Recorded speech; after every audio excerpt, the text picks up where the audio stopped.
आप सुन रहे हैं जीके म्यूजिक एंटरटेनमेंट की धमाकेदार।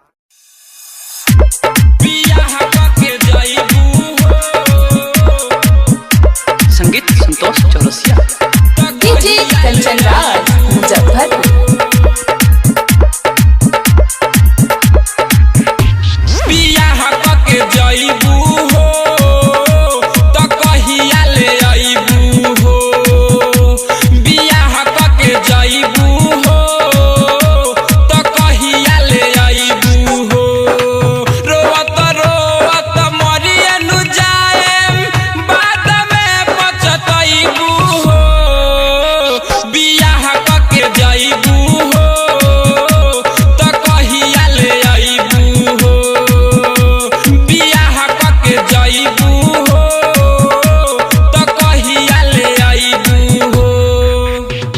आप सुन रहे हैं सुकुल समरिया को।